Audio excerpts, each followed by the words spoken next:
ଅଧିକା ଟିକେ ନୂଆ ପିଲା ଜିନିଷ। ବଢେମା ହଁ ହଁ ହେଲା ବେଲେ ତାପରେ ଷ୍ଟେଜ ଲଗା ହଉଥିଲା ଷ୍ଟେଜ ଗୋଟେ ରେଡିମେଡ ବନା ହଉଥିଲା ହଁ ପୁରା ହଁ ଲମ୍ବା ହେଇକିନା ମୁଁ ସେ ଫଟୋ ମାନେ ଯେନ୍ଟା ମୁଁ ଦେବି ହଁ ମୋ ପାଖେ ଅଛି ସବୁ ଡିଟେଲ ଲମ୍ବା ହେଇକିନା ତାପରେ ଷ୍ଟେଜ ଉପରୁ ଲଗେଇକି ସେତିକି ବେଲେ ବହୁତ ଷ୍ଟ୍ରଗଲ କରିବାକୁ ପଡୁଥିଲା ହଁ ହଁ ପିଲାମାନେ ବି ବହୁତ କୋପରେଟ କଲେ ଆମକେ ଯେନ୍ ରିଦମିଷ୍ଟ ମାନେ ଅଛନ୍ତି ଆମର କଳାକାର ଭାଇ ମାନେ ସେମାନେ ରହନ ନାଇଁ ନା ଯେତେବେଳେ ଆମେ ପ୍ରୋଗ୍ରାମ ଯିମୁ ତ ଗୋଟେ ଦିନ ଆଗରୁ ଆସିବେ ସବୁ ହଁ ଫିଟିଂ କରିବେ ସେ ଷ୍ଟେଜ ଉପରେ ଚଗାଗଲା ଉପରେ ମୁଇଁ କାଣା କଲି ଲାଷ୍ଟ କେ ମିକ୍ସ କଲି ମେଲୋଡି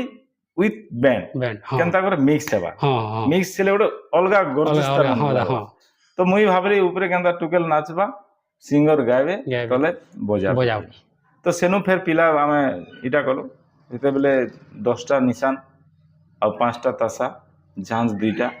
ଆଉ ଢୋଲ ଗୋଟେ ଏନ୍ତା କରି ତଲେ ଏଇଟା ରହିଲେ ଉପରେ ସିଙ୍ଗର ରହିଲେ ହଁ ଆଉ ଉପରେ ଡ୍ୟାନ୍ସର ରହିଲେ ସିଙ୍ଗର ଉପରେ ଗାଉଥିଲେ ଆଉ ତଲେ ପିଲା ବଜଉଥିଲେ ପିଲାମାନେ ବଜାଉଥିଲେ ହେନୁ ପିକଅପ୍ ରୁ ତାର ମାନେ ଷ୍ଟାର୍ଟ 2015 ରୁ ହଁ 2000